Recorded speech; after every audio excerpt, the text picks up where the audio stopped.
This conference will now be recorded. All right, so I guess it's about 10 o'clock. So my name is Nick Petruzzi. I'm a judging co-chair with the Heart of Ohio chapter. We've been able to work with Mecum Auctions and get John Kraman online here to discuss a little bit about the collector car market and auctions in general, and just go over any questions you guys may have. We'll let John kind of give his run through, maybe an hour and 15 minutes, and then we'll save some time for question and answers at the end. Certainly you could put in a question in the chat box and I can go and read through those towards the end, or once we're finished up, you can unmute yourself and then ask John the question directly. We do ask that while he's talking, please keep your microphone on mute and keep your webcam off. So with that, I'll hand it over to you, John, and take it away. Well, thanks, Nick. I'd like to also thank Mike and Mecum's own David Morton for coordinating this. Obviously, we're all operating in very unusual times. Hopefully, everybody that's logged in today and listening is making the best that they can of a certainly unprecedented time. But on behalf of all of us at Mecum Auctions, the passion and the energy for collector cars and certainly Corvettes remains very high. And what I'd like to do is just take some time and run down, first of all, just a little bit about me and about Mecum, and then get into what we're doing to stay relevant in this ever-changing COVID world. I've been part of the Mecum management team since 2006, and I've been the lead TV commentator analyst for Mecum since March of 2008, now in year 13. And I just want to say that Corvettes are a big part of my life as well. I currently have got 2 Corvettes as part of my personal collection with a C3 on order. I will be getting a 2020, but it will be a late production car, so I'm expecting to hear some news either in November or early December about that. It's Elkhart Lake Blue, by the way, a 1LT with performance exhaust, red calipers, and chrome badges, the Sky Cool Gray seats, $61,885. Kind of hard to believe that you can get such a world-class performer at such a reasonable price. But anyway, Mecum Auctions formed all the way back in 1988. Dana Mecum is the company president and founder, and our visionary, still heavily involved in the company today. His 4 sons also heavily involved in the management, all in a completely different role. We have about almost 150 full-time employees at our corporate headquarters in Walworth, Wisconsin, which is right on the Illinois-Wisconsin border. And we have grown to be by far the world's largest collector car auction company. Very proud, obviously, to be a part of this company. We started off 2020 with a tremendous amount of optimism, probably like a lot of us did. The economy doing very well, interest in collector cars at an all-time high. Our first 3 auctions of the year were very strong. That would have been the world's largest collector car auction, Kissimmee, Florida, well over $100 million in sales in January this year. We had a world's largest vintage motorcycle auction in Vegas later that month in January. And then we had our Glendale, Arizona, which is Phoenix area auction in March. And that's when COVID hit. We'd already earned around $150 million in sales of collector vehicles just in that first quarter, setting us up for a tremendous year. Well, as we know, March rolls around and the world changed. So we all literally been working together internally and externally with the various venues and their representatives in the state and county levels to see what we might be able to do, how we might be able to do it. And so with some cancellations and some moves, we have really moved ahead surprisingly vigorously with now 4 auctions since we've entered the pandemic era, generating about $100 million just in those auctions. So we're up to about $250 million so far, with pretty hefty schedule yet coming up. We're going to be in Indianapolis next week. Well, actually, it'll be this week. And then we're going to be off to Kansas City and Las Vegas and Houston to finish out the year. We're also doing a tractor auction. So we're expecting a surprisingly good year despite all of the issues. And let me tell you how we're doing it. What we've done is we have gotten approved a very extensive, it's about a 40-page proposal to these venues on how we how we are going to handle our auctions from a safety standpoint, and I'll just hit you with some of the highlights of it. It really begins in the morning with mandatory temperature checks. Presuming you pass that, you get a wristband. It's good for the whole day. We are requiring masks and no more plastic face shields. It has to be a cloth mask in place 100% of the time. We have adopted a tremendous amount of procedures that help us to reduce face-to-face contact with the Mecum staff, particularly in the office environment. We're handling a lot of things paperless, doing a lot of the various paperwork and signing up and getting consignments in place, getting bidders registered in advance without any personal contact at all. And probably the biggest thing that's most noticeable, whether you're going to be in person or whether you're going to be on site at the auction, is the way that we've got things spaced out, and that includes the cars are spaced further apart, our seating area, which has been very well received, by the way, with tables and chairs to make sure everybody can stay apart from each other, and lots of plexiglass in different places. The only people that are allowed not to wear a mask is the auctioneer and the auctioneer reader. The car spec reader up on the auction block. When they're up on the auction block, they're elevated high enough, they're enclosed in plastic, and we did get the permission for them. But myself, as part of the commentator team, are required to be in our plexiglass booths with cloth masks on the entire time. And let me just say that if there's a choice of going to work at a Mecum auction covering the television aspect of it with a mask on or not doing it at all, it's an easy choice. I consider the mask just a very, very minor inconvenience and certainly not a deal breaker. So it's nothing to do with politics or anything else. We want to conduct business. We want to be involved in the buying and the selling of collector cars. And so far, this formula that we've adopted has worked out very well. This also, by the way, had to be approved by our network, NBCSN. And as of today, going into our Indy auction this week, starts Thursday. We're going to kick off 12 hours of television this Thursday. We'll have 5 hours beginning at 11 o'clock a.m. Central Time. If you can't be in person at the auction, certainly tune in to NBCSN for that live coverage. And a lot of people don't know, a lot of people do. If you go to Mecum.com, you can always live stream gavel action. There's no commentary on there, but you do see the cars, you do hear the auctioneer, and you do hear either what it sells for or what the high bid was. So we always invite people to go to that and monitor that, even if they're watching the television show, because there are no commercial breaks on our live stream. While you're at Mecum.com, by the way, please feel free to join My Mecum. All you have to do is put your email address in. There's no cost or anything. And that allows you to go in behind the system and get right to the meat of the results. We've had so much feedback over the years from folks, and maybe some of your listeners here have been to it as well, as perhaps the best way to look at comparable cars to what they might be interested in buying or selling. It's easy to navigate. It's easy to search those cars out. We've got information going back about 15 years or so on that website, and I'm on it almost every day. It's very easy to get and navigate. It's a really good way. Pictures and specs on cars from the past as well as cars coming up in the future. And let me just say that it might surprise everybody, or it might not, that the Corvette is the number one brand or the number one model of everything at Mecum Auctions. Typically runs somewhere around 10% of the total inventory are Corvettes.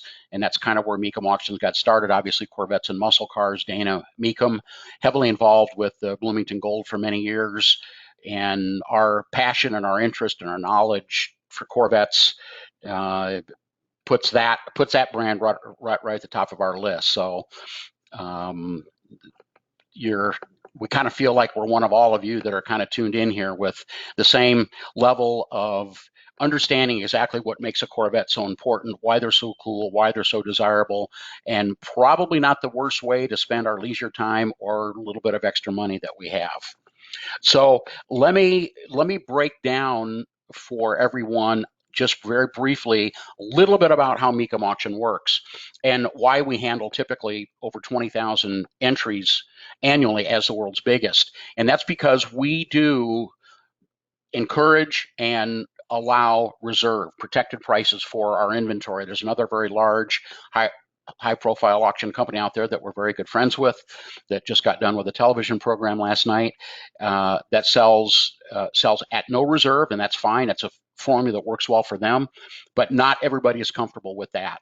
So we have adopted and have for many years the reserve option, which allows us to really get the best cars because, as I'd said earlier, not everybody is comfortable with letting whatever they happen to be selling go without a reserve. We do sell vehicles at no reserve. In fact, it represents maybe not quite 10%, but certainly between 5 and 10%, depending on the auction.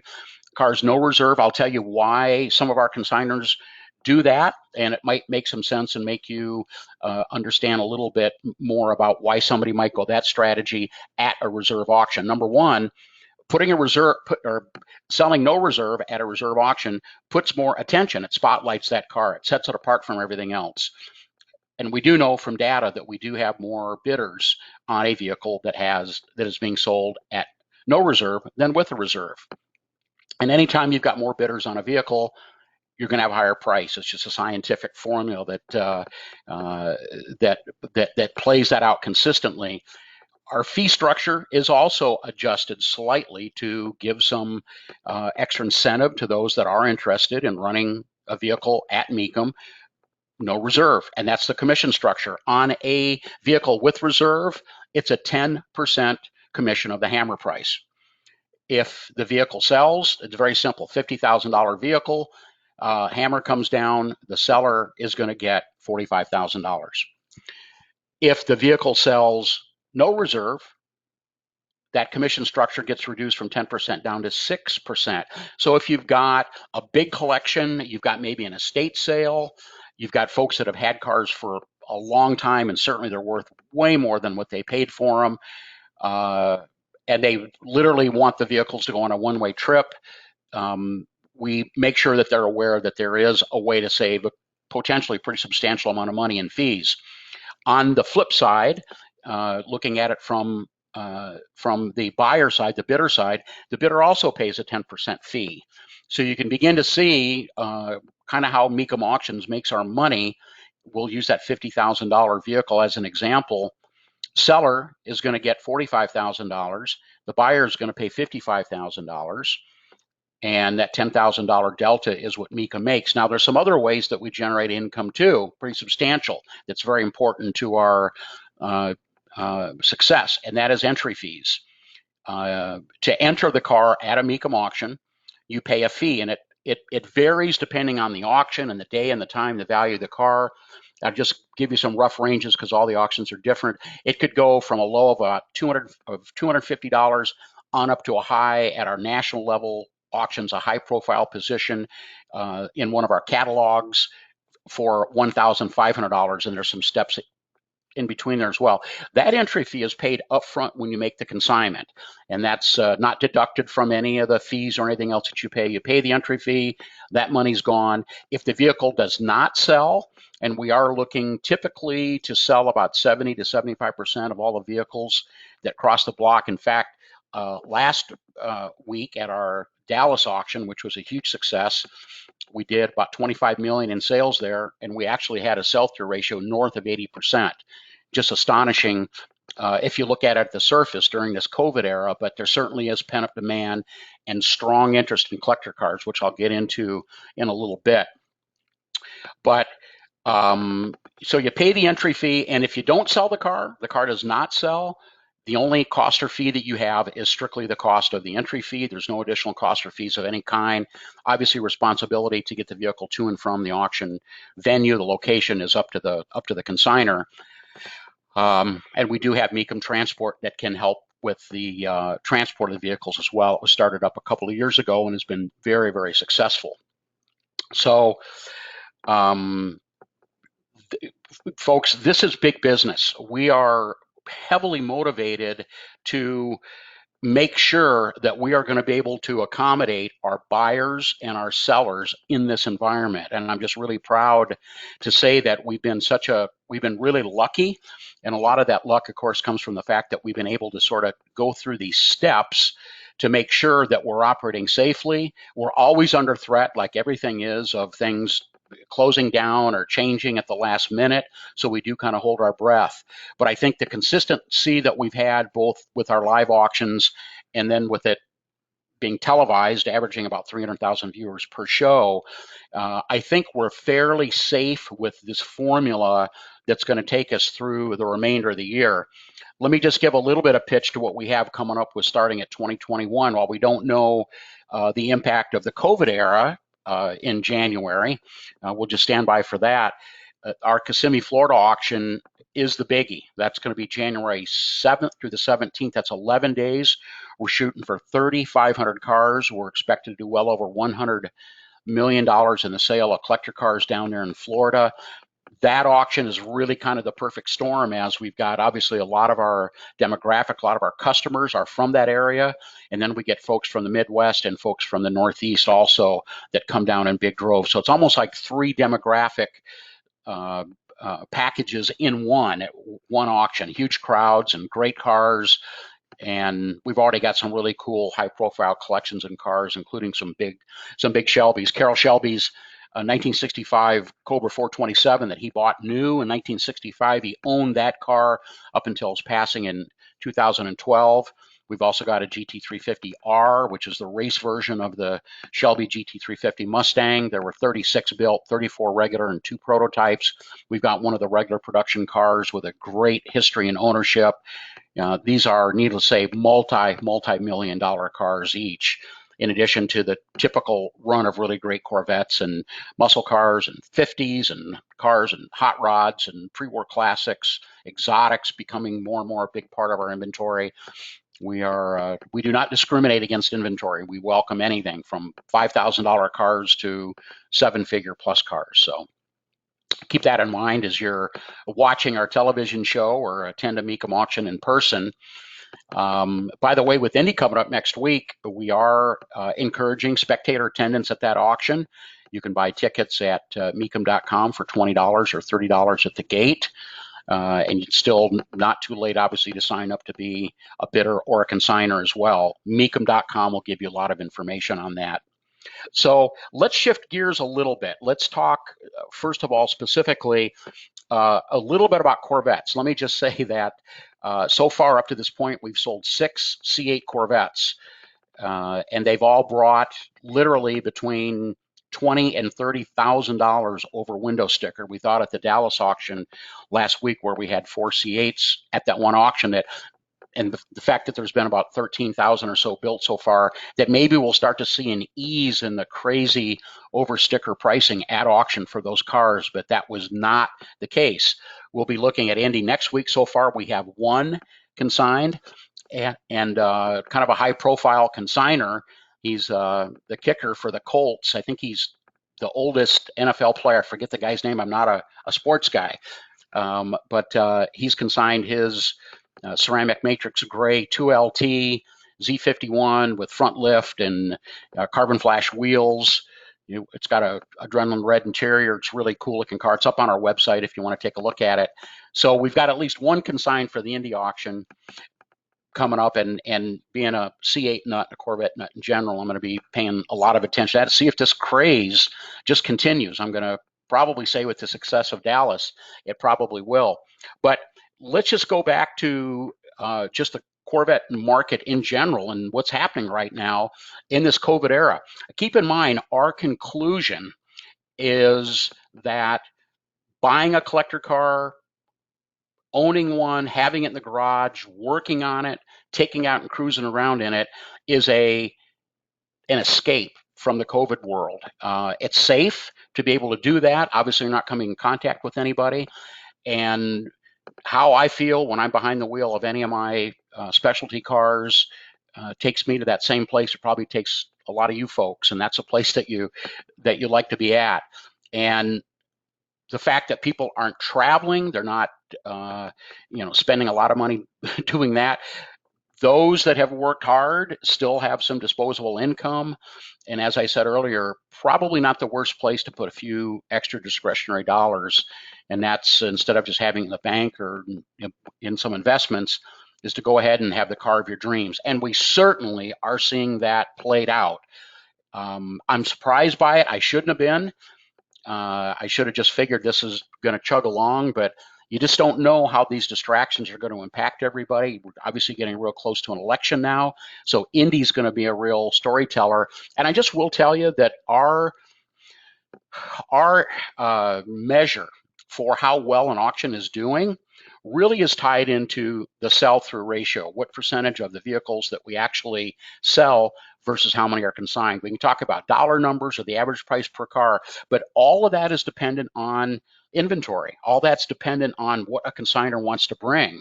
And as we will virtually enter any car that any consignor wants to bring to us, we have a day and a time spot that's both affordable and will be successful in drawing bidders.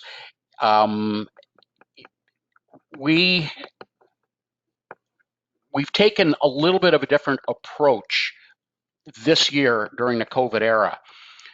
We've been a lot more aggressive in talking with our consignors, potential sellers of cars, as opposed to kind of playing into, gee, this maybe is not a very good time, should wait and hold off.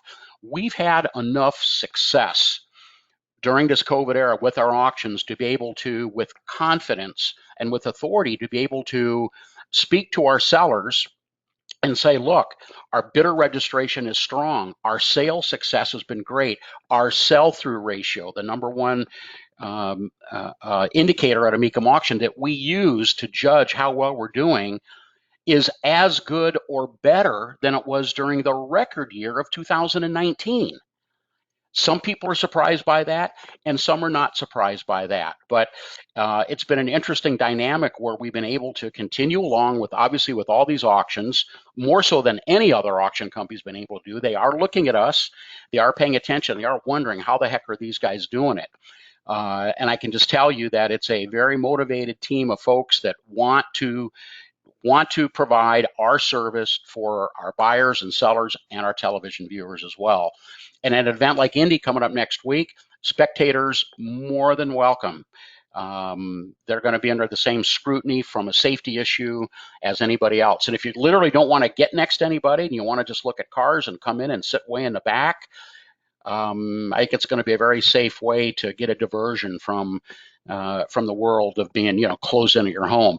Let's get back to Corvettes specifically. As I'd mentioned, the number one model at a Mecum auction, sometimes as high as 10%, very rarely less than 8% of our total inventory, and right across the board, I mean, all 8 generations of Corvettes continue to be very, very strong, and that would include the different categories of the cars, the stock, original, or restored cars, the lightly modified cars, the day 2 cars that might be considered to be driver quality. And then, of course, the biggest news in the Corvette world, and really the collector car world in general, has been the explosion in the popularity of the Restomod Pro Tour treatments. That is just continuing to grow and escalate, where there are so many people willing to pay a couple $100,000, give or take a little bit, for a vintage Corvette with modern updates. Certainly it's not anything new, but as we continue to forge ahead with new technology, and Chevrolet in particular making their current line of engines available as fairly easy plug-and-play packages for upgrades into vintage Corvettes, including wiring harnesses and other things, we are going to see this trend continue.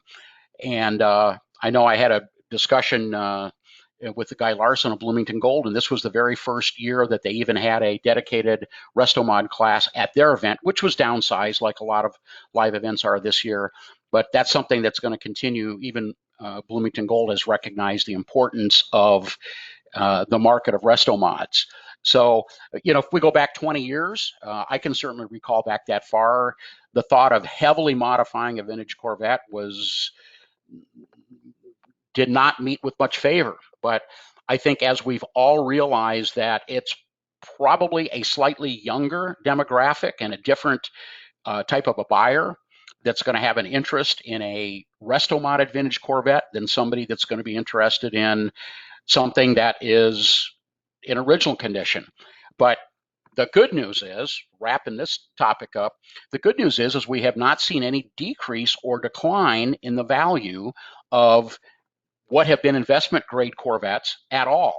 In fact, the interest and the demand continues to be very, very strong. I don't know if the interest in the C8 has rejuvenated thoughts of the vintage Corvettes.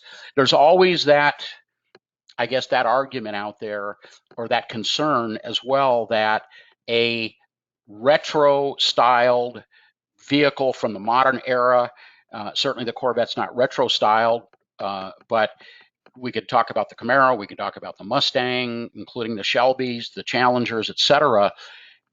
Those vehicles, the availability of retro design vehicles has not impacted at all the demand and the desirability and the values of the vintage ones. In fact, I really do believe that it's been enhanced, as I think a lot of buyers of these newer cars, they look for the history and they want that connection, and they may buy a vintage Corvette to have in their garage next to their contemporary Corvette. And I would just look at myself as a lifelong car guy as probably the prime example of that.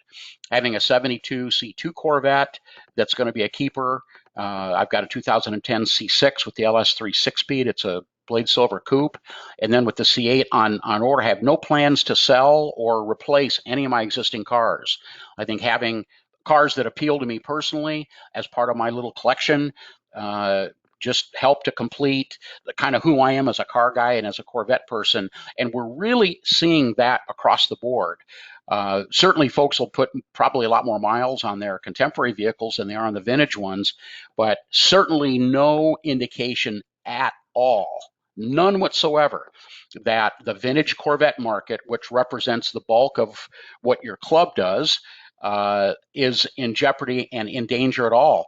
As we look to another phase or another indicator, and that's conversations that I've had with a variety of the aftermarket part suppliers, both in the Corvette world and outside of the Corvette world.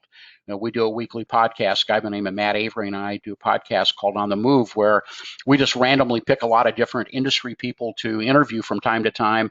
And we've had several of these guys on the air, including Coker Tires, National Parts Depot, and others.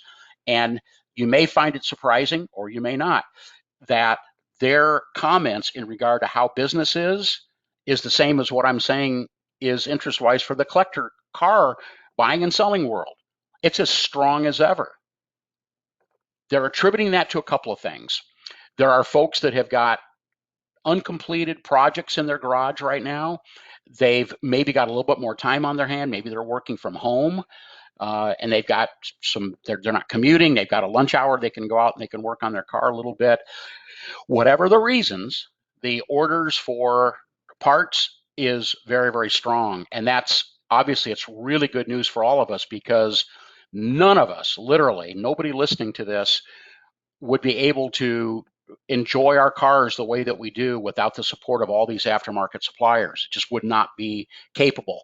So the fact that they are hanging in there during these very, very unusual times, the COVID era, as I call it, is very, very gratifying. It makes me feel good that our hobby, or our industry, depending on your perspective, certainly is as strong as ever. And when this is all over with, and I'm certain it will be at some point, like everything is, I think it will really say a lot. We'll go back and we'll reflect back on this time period as the collector car world just really being a priority to so many people, that even during the COVID era, when so many people are suffering, those of us that have a passion and a lifestyle and a priority on our lives is collector cars, weathered the storm. And I think that that's hopefully, for those of you that aren't as well connected as I am in this business, and this might be news to you, might make you feel a little bit better about the future of this hobby. It certainly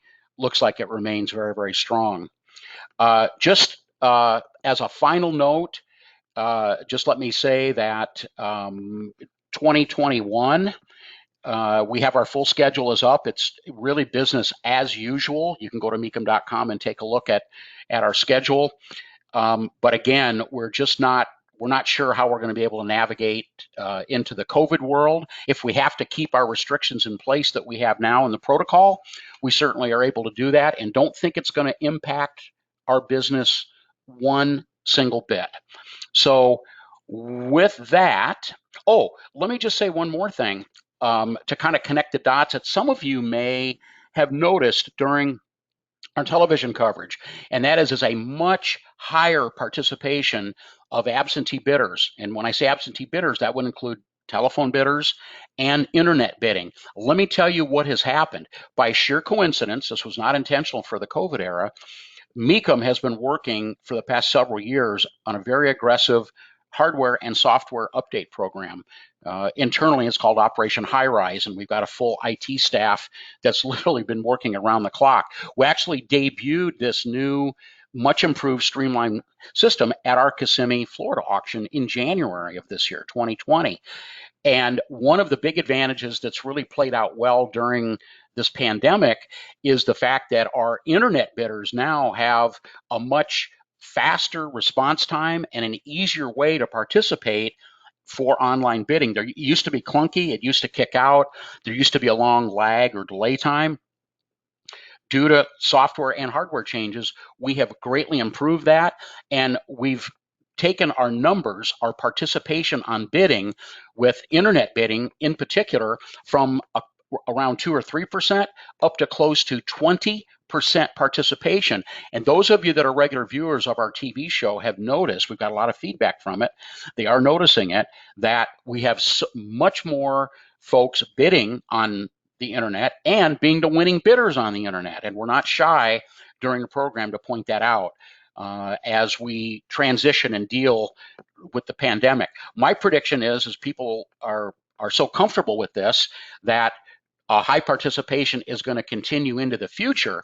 But let me just say that so there's no question about what we at Mecum look for as the future of our auctions, and that is the energy and the excitement and the camaraderie, the social aspect of being at our auctions live, being able to look at the vehicle real time by yourself at the auction before you bid on it. That's where our future is. But we are certainly not going to downplay the importance of being able to accommodate folks that want to absentee bid.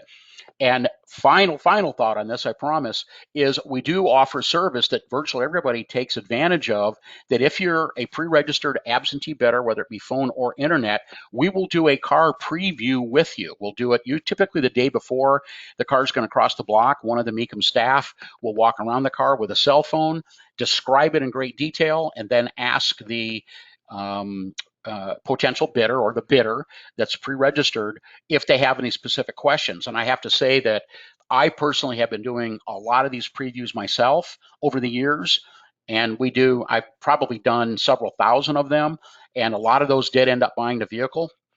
And I would just say that because we do it objectively and factually as car guys with obviously a reputation to uphold, we are very objective and factual the way we describe these cars. We do not paint a more glamorous picture than what we really see.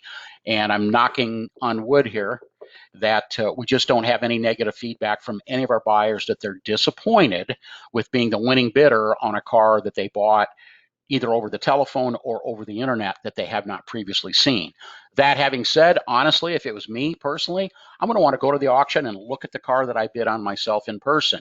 But for those that can't, for a variety of reasons, you can rely on the Mecum staff to be factual and objective and accurate anytime that they do a car preview. So I hope that does a couple things before I open up for some questions. I hope that it gives everybody a little bit of insight of what Mecum Auctions is all about, how we're handling the pandemic, a little bit about our schedule, and just the overall success and strength of the collector car market in general, and specifically the Corvette. That having said, I would certainly be glad to answer any questions anybody might have or hear any comments. Great, John. I appreciate it. That was a great presentation. I've got one chat question, and then I'll open it up to everybody else. Just a reminder, if you want to unmute yourself, you just click on the symbol that looks like a little microphone. It should be red right now. It'll turn green when you click it, and then we can all hear you. The one chat question I had was regarding the different generations of Corvettes. What type of research do you guys do ahead of time to kind of forecast on maybe which generations might be of greater interest? And is that something you look at? And if so, what are the typical ones that have more interest than others, or maybe go for a little bit higher dollar than others? Yeah, we don't discriminate or prioritize any specific year or generation of Corvette. However, let me put that out there just right off the bat. We will inventory manage, and I'll describe that here briefly. Our definition of inventory management is putting a vehicle based on our thoughts and the consignor's thoughts of what that vehicle might be worth, and making sure that it gets a day and a time slot that reflects realistically the value of the car. And I'll give you some examples. The formula that we have for our auctions for the remainder of the year typically is a 3-day auction and a 1,000-car target. We think that that's a good form that allows us to put in entry-level cars, which I would describe as maybe anything under $25,000 or $30,000 on the first day of the auction, to make sure that we're putting the right cars, whether they be Corvettes or anything else, in the right categories. We don't expect every bidder to be there from the first gavel to the last gavel every day, day after day.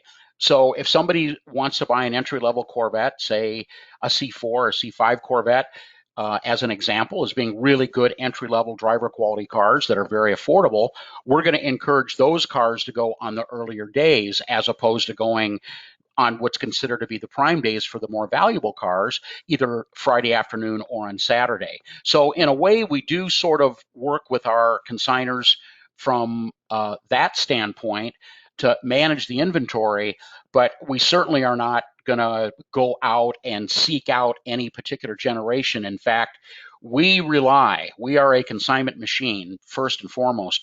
We rely on what a consigner contacts us with, whether it be via telephone or an email or an automated response from our website.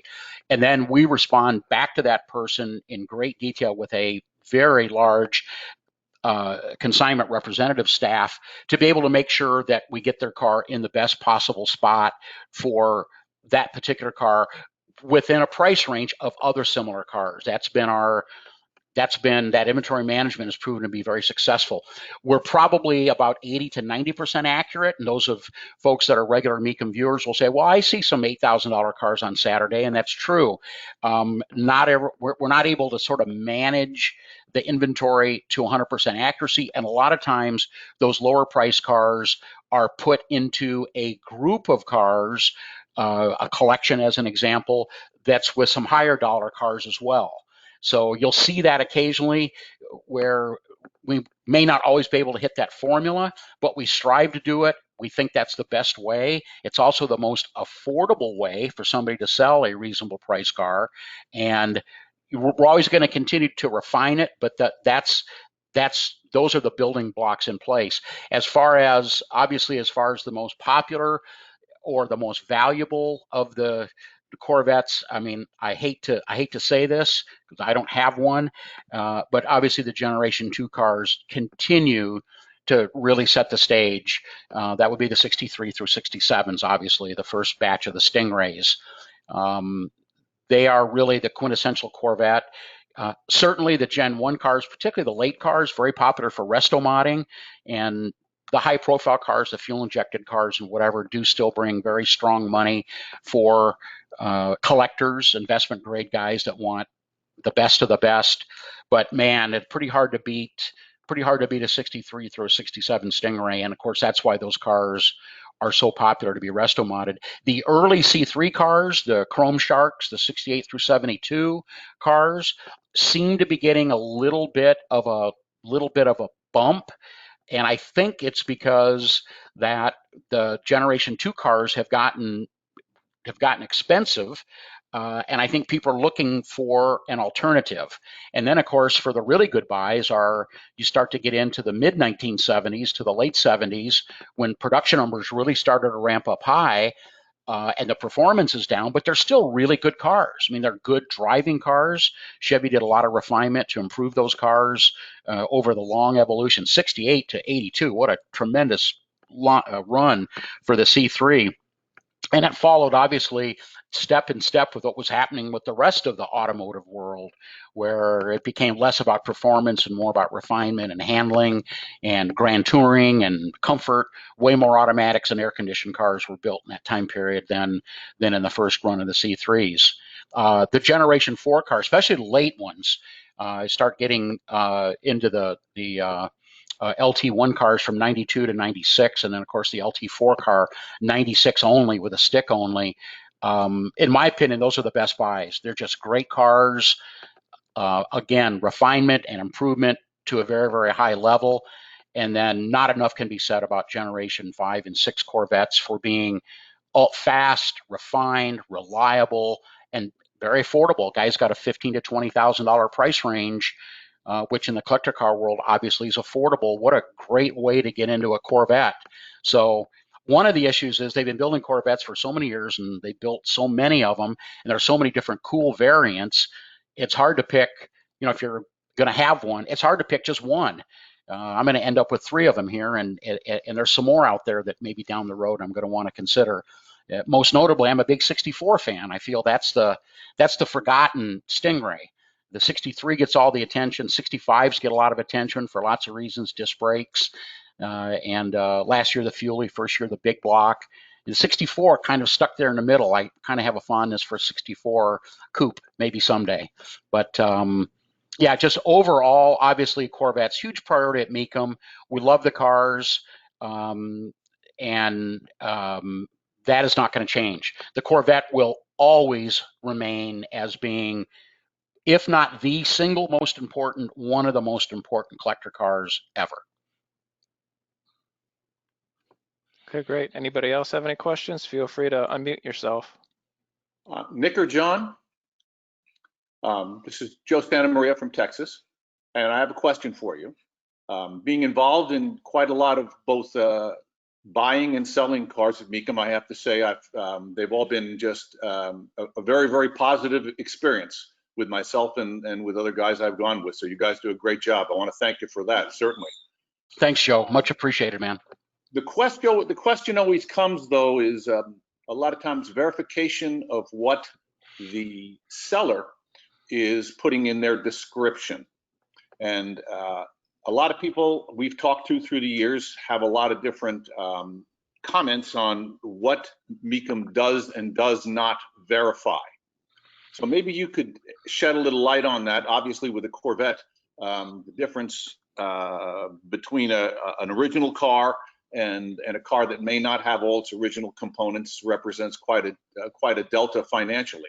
So, with the time you get to look at a car in there, it does put a challenge on someone that's considering bidding on something. So what does Mecum actually do to verify what the seller is putting in their description? Well, what Joe has asked is probably the number one concern for vintage Corvette buyers, probably more so than any other brand, make, or model, as there's so little information that's available from the Corvette, from the Chevrolet factories that built the cars. Certainly we know that some cars have got tank stickers to verify authenticity. Some cars don't. So here's kind of how we look at it. And again, this really is only going to apply to vintage Corvettes. If we start getting into the Generation 4 cars on up, it really doesn't apply because you don't have the crazy options available on those that are going to radically increase the price like we do from the Stingrays, especially from the 63 to the 67 era, and particularly 65 to 67. Was it a factory big block car? If was, what original engine had? Was it a 390? Was it Was it a 400? Was it a 435? Was it an L88? I mean, these are always the questions. But let me break it down and tell you what we do. First of all, and this would apply to virtually any Corvette of any year and any entry to a Mecum auction. The very first number one thing that we do is we get a copy, or we get a emailed picture of the VIN tag. That's the very, very first thing we do. So we look at the VIN to make sure that the VIN tag is a properly, legally affixed VIN tag and does not appear to have been altered or changed, or does not appear to be a replacement VIN tag. That's number one. Tied in with that is we will also get a copy of the title, and we will make sure that that VIN number matches the title precisely. And I will say there are, I don't know, probably 5 to 10% of all the entries that we get, they won't match. And they won't match because anybody's trying to pull any wool over anybody's eyes or get creative. They don't match because at some point down the road, there's been an error. And it could be as a matter of a 1 digit off or missing a digit or all kinds of things. So we're not going to sell any vehicle unless it's got a legal VIN tag and it's got a legal, what we call a negotiable title. And we will actually help, part of our service, no charge for it, we will actually help that consignor get a corrected title. And we're familiar enough with all the states to be able to help them jump through the hoops, which is why we recommend getting a vehicle in early. We recommend 4 months in advance, with 2 months as being still pretty good, and about a month is kind of right on the edge. Now, we'll take auctions, or we'll take entries the same day as the auction. We're not going to ever turn anybody away, but best results are going to be that 2 to 4 months in advance to get the best time slot, day, and also to be able to let the car get promoted. So step one, which doesn't have much to do with about authenticity of equipment or anything, is to make sure that the title and the VIN match each other and are good to go. So that's step one.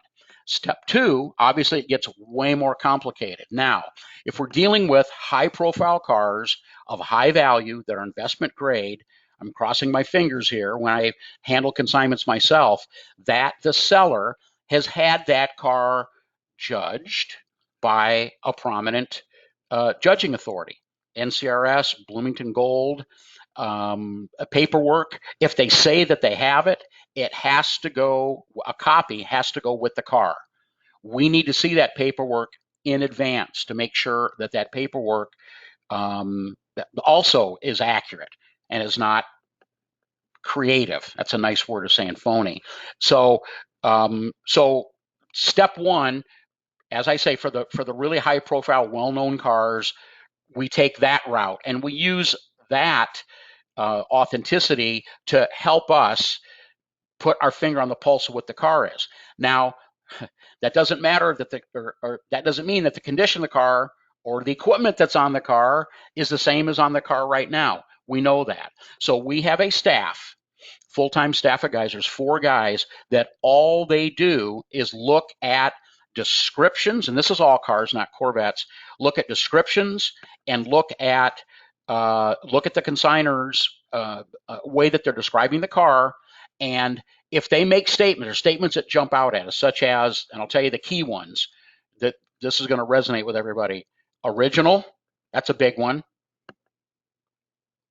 Numbers matching, get into that in a moment, because that can mean a couple different things. And original or one owner. Those automatically make all of our red flags fly up. So what we'll do is, in those particular cases, we will get a hold of the consignor and we will ask them to provide not only proof that those statements are accurate and correct, but that they understand that they have to sign off on a separate sheet if those types of statements are made, that they are personally certifying that that statement is true. Now, typically we hear guys say, well, I don't know myself, I'm not really an expert, but that's what I was told by the guy that I bought it from. Not good enough. So what typically happens is probably a third of all the descriptions that we get, and Corvettes are the worst offender of this, by the way, number one worst, because of the difference it can make on the value of a car, and because in certain cases it's very hard to prove authenticity, very, very hard. About a third of those people will end up changing their description right off the bat. Well, yeah, let's just go ahead and take that out. Whether or not they were trying to pull the wool over our eyes or whether or not they honestly did not know, that's, I guess, really not important.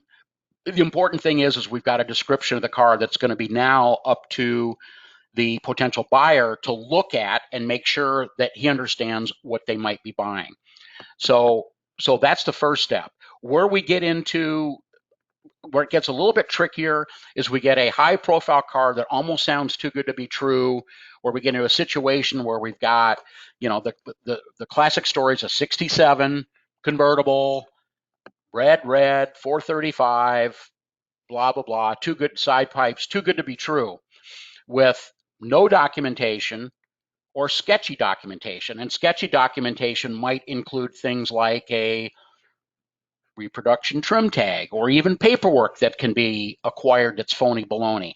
So again, as opposed to somebody saying, or as opposed to promoting that car as an original 427, 435, or whatever the case is, we may have to end up having that description read equipped with a 427, 435 horsepower engine, indicating, yeah, that's what it's got, but we're not making a statement that it was originally either sold with a 435 or, just as importantly, that's not the original engine in the car, which gets me to numbers matching. I said I'd talk about that in a moment. Another really hard one, because the definition of numbers matching and original there's two different interpretations of that. Numbers matching simply means that the part numbers and the date codes match, and certainly the VIN derivatives can be restamped. And it's getting very, very hard all the time to prove whether or not that's been done. So in the Corvette world, it obviously is a big, big problem. We're intimately aware of it. We are doing everything we can at all phases of the consignment process to make certain that we are not turning off a potential consignment. And yeah, there's some consigners that say, well, I'm just not going to enter it then. Well, pretty good chance that that particular seller was trying to pull the wool over our eyes, and we don't want that entry anyway. But all I can tell you is as I said just a moment ago, we're aware of it. We are not going to allow anybody to make a false statement. I'm not going to say that something isn't going to slip by us. In the last 4 or 5 years, I'm not aware of any that have. If we had, the word would be out. The Corvette community in particular is very social and very vocal about both good and bad, more about bad than good. And so, ultimately, it's always up to an individual buyer to make sure that they're looking at it, inspecting whatever they happen to be looking at. That's where, obviously, the later model Corvettes, the resto mods, is not as big of a problem because, the newer ones aren't being changed to reflect something that might be worth a lot more money. And the resto mods, all we do with the resto mod is make sure that the components and the information that the consigner is stating to us that equipment is actually on the car. And that's especially true with the LS power plants, where externally it's pretty hard to tell one LS engine from another one. So we are having to get very, very strict on that. But, hopefully with help from guys like you with NCRS continuing to do the kind of work that you guys do with the scrutiny, we rely on that type of documentation a great detail, particularly if it's fairly recent. Now we have people all the time that are saying, "Oh yeah, I've got NCRS paperwork on this car, going back to or last judged in 1998 or whenever." It's like, well, how relevant is that now? So what I really like to see, and what I encourage the folks I talk to is that the car has been judged within the past 3 to 5 years, or even more contemporary than that. So, yeah, it's tough. It's tough. This Corvette authenticity is going to continue to be a big, big problem. But I think the community in general has done a lot, and that includes you guys as well, has done a lot to weed out the bad folks, expose the bad folks, learn the very subtle differences that might help us indicate if something was originally as built or something that's been recreated. I'll go back to the 67 435. I mean, a car that's undocumented, a convertible, a 75, 80, maybe $90,000 car if it's done right. If it's a real car, it's worth almost double that or close to it. It's all in the documentation, and you know, knock on wood, we all continue. We're going to take tiny steps now, but we can all continue to work forward to try to make sure that these things are described as accurate as possible. It's hard and it's a big job. Thank you, John. I just want to add two more words to your statements that you say flag your inspectors, and that's NCRS Top Flight and Bloomington Gold. As you say, some of them that are said they are not, and some of them have been done quite some time ago. So maybe there's something you could do to work on that when it comes to the descriptions, to say how old those certifications are, or even verify those certifications. Thank you, John. Right. Yeah. Okay, Joe. Good. Yeah. Good point. We do, if those statements are made, we do get the paperwork, and we typically do state the year of that certification.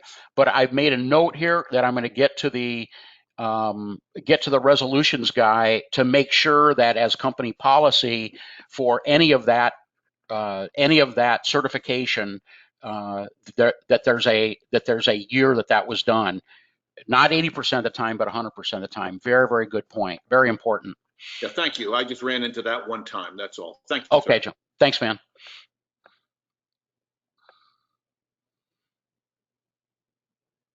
Right. Anybody else have any other questions?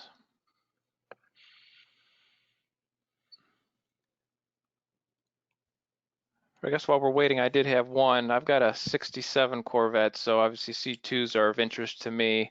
Not getting too specific, but if you look at your typical, say, a top flight car or a really good condition daily driver, do you see usually 3 to 5% increases in value of those from year to year, or do they peak and then you have a couple years where there's kind of a downward trend? What do you typically see with that? Yeah, to try to put a percentage of, because within the auction environment, it's so emotion driven.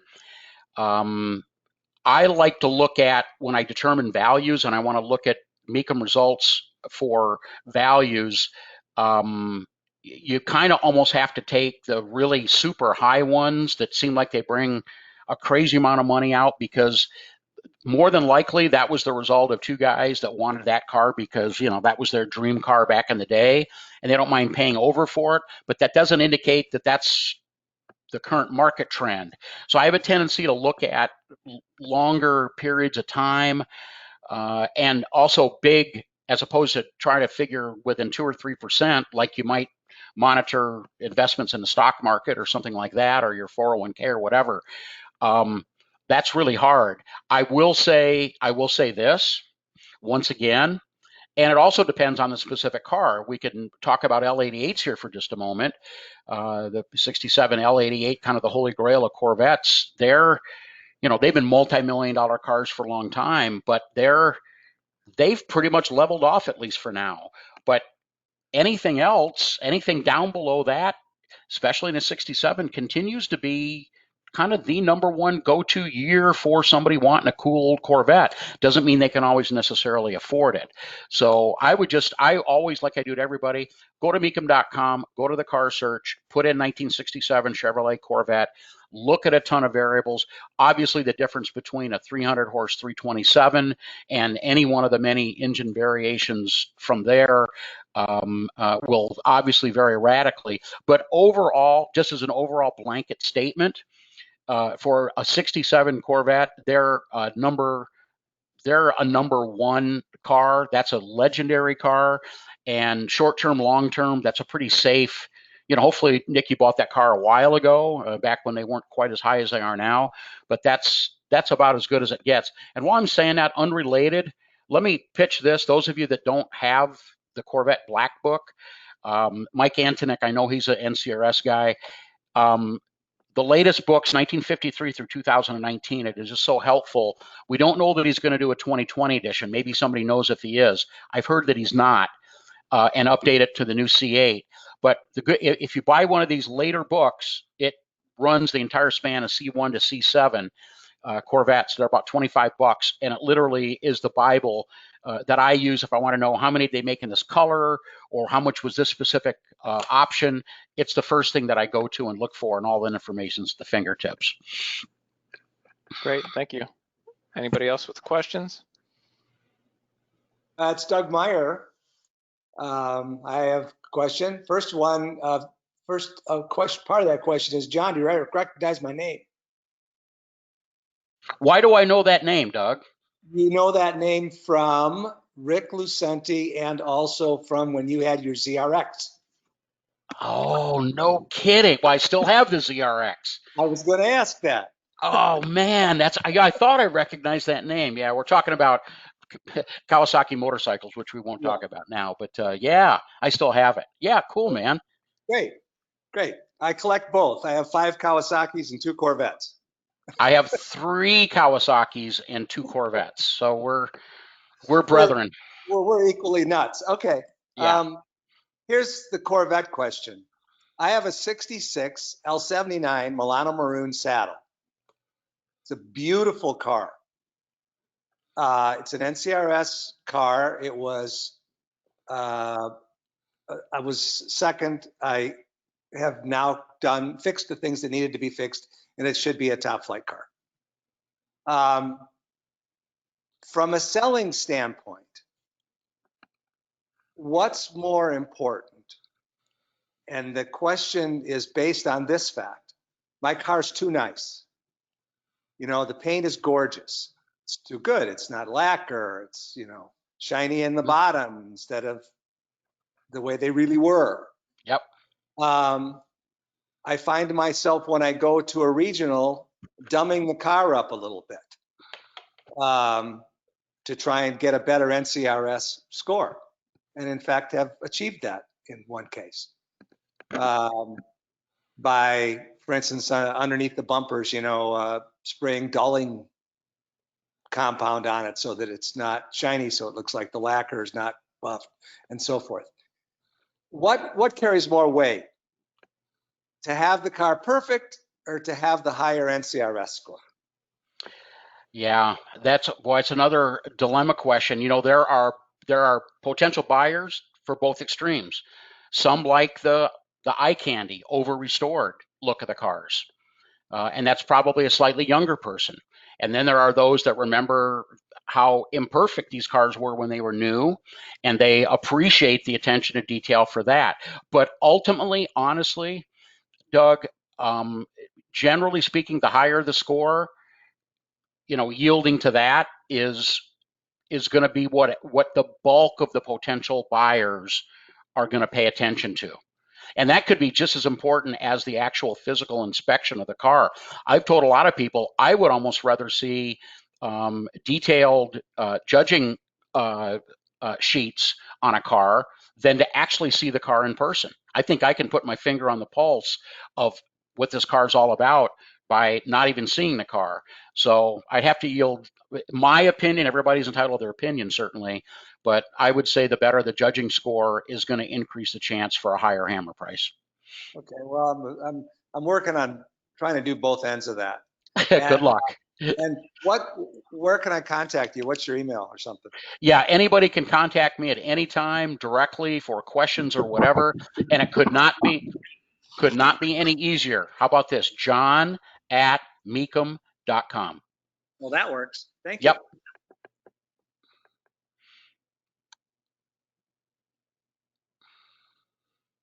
Anybody else? Hi, John. Brad Hillhouse in Lincoln, Nebraska. Hey, Brad. I sold my red 68 hardtop convertible L71 at Indy Mecum this July. Okay. I was fortunate to have been on a Friday afternoon number right after the John Otzbaugh Mustang collection. Yeah. And then right after the Cliff Gottlieb 67 L88. So the auction gods were smiling on me when I got my number placement for that time on Friday, because the crowd was great and the excitement in the room was really at a fever pitch. My question was, the TV broadcast cut off about 2 cars before my car came on the block. And I was able to record the Mecum feed. Yep. To have that for a great memory. Is there any way that the auctioning of my car and your commentary would be available, even though it never got broadcast on television? It was never, we never had any commentary on it, Brad. What happens is when we go to a commercial break, the cameras go down and the mics go off. And that's the crew, not so much me sitting in the chair up on the auction block. I don't really need a break. I can talk cars all day long, can you tell? But if a car is going to break, we know we're in break and we're not covering the any of the action. So the live feed at mecum.com, the live stream, totally unrelated to the TV show, would be the only thing that would be available, unfortunately. And coming out of some really high profile segments that you mentioned, we typically will go a little bit longer in regard to taking commercial breaks on those segments, and it kind of hurts from a television standpoint, those vehicles that are going to follow it. But the good news is, and of course 68s are always tough. 68 is one of the tough ones, one of the tough years to really ring the bell on. And I'm just really, really glad for you. Congratulations. You must have the car really set up well to be able to get a number that you were happy with, because 68s are tough. That's just one of those tough Corvette years. Well, thanks. I appreciate it. Thanks to all the help of great NCRS members.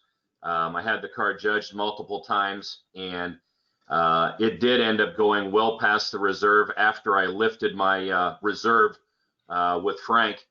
And so I think the new owner got a great car, and I had a successful auction, and Mecum was there for me every step of the way.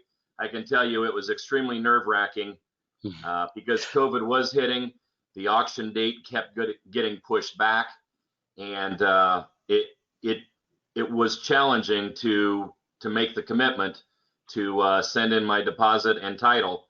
But it was a great success, and the whole Mecum team, from Dana, Frank, Harold, and consignment, and everyone did a great job with me, and I really appreciate it. Well, I really appreciate it, Brad. Yeah, the auction got pushed back from May to July. As I said a little while ago, we're really spending a lot of time holding our consigners' hands right now, telling them that get your car entered. It's going to be okay. We're having good auctions. And it was really that Indy auction is when we really knew the success from that, where we knew we had turned the corner and we could speak confidently about the potential success of these COVID era auctions. And I'm really glad it worked out for you and your car. Like I say, 68s are tough. We had a really, really strong auction.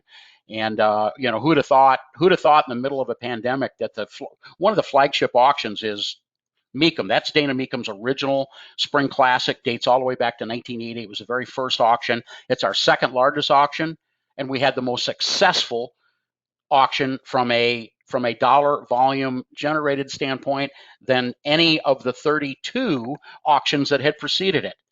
I mean, just amazing. And obviously you contributed a lot to that, man. Much appreciated. Thanks for the nice comments. Hey, John, we have a chat question. The question was, do you see any correlation between the auction locations and the sales achieved for various Corvette generations? Not as much as you might think, but I always do. If somebody's got some flexibility on the timing and the location, I always recommend for a high profile car, let's say a six-figure car, $100,000 car on up. I always recommend what we might consider to be one of our national level events, which I'll run down.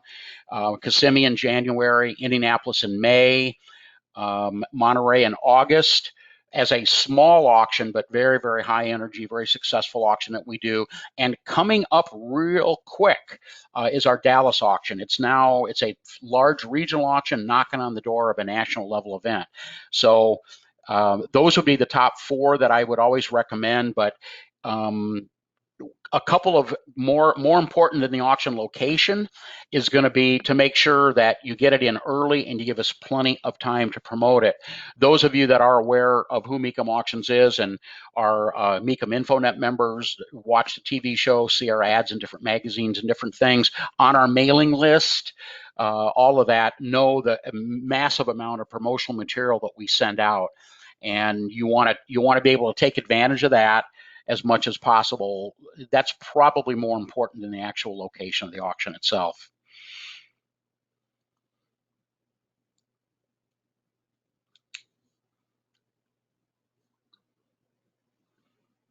All right, Anybody we else? have another chat question. Let's see here. Outside of looking at the Mecum and other auction results, do you feel there's any other good reference for pricing? I've used Haggard evaluation tools with some success. Any others you recommend? You know, Haggerty's probably the leader outside of the auction world, and specifically Mecum.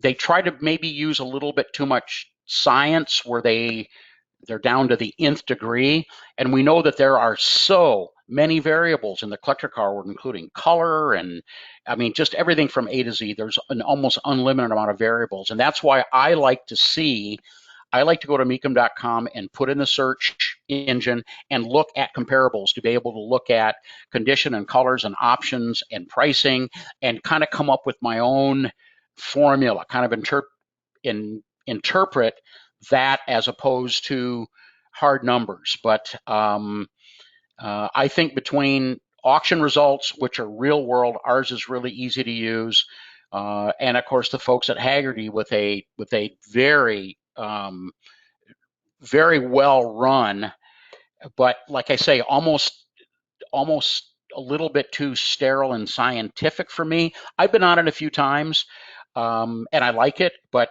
the Mecum comparables are what I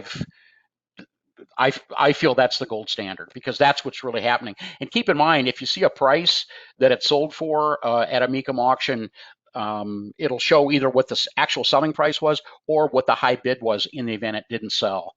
And in the Corvette world, you're going to have hundreds of comparables to choose from, no matter what you put in that search engine.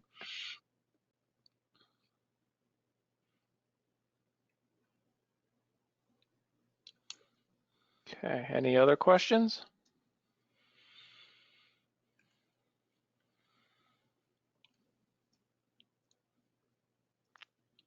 Okay, it doesn't look like any other questions online or in the chat. Any closing comments, John?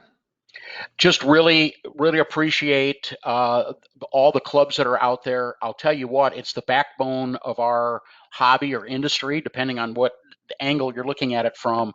And we just have got so much respect for all the different clubs, keeping the interest and the authenticity and everything moving forward. Nick, as I mentioned to you before we came on with everybody, I'm almost embarrassed to say that as a Corvette guy, I have not been an NCRS member, but I did sign up yesterday.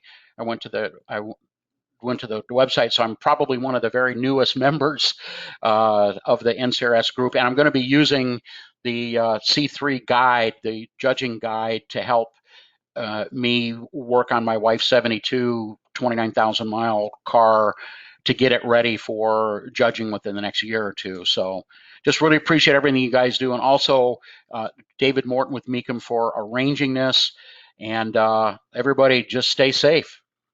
Great, John. Thank you very much. We really appreciate your time. Just a reminder to everyone, we've recorded this session, so if you did register, we'll send out a link. You can download it, and then probably within a week or so, it'll be posted on our chapter website at Heart of Ohio.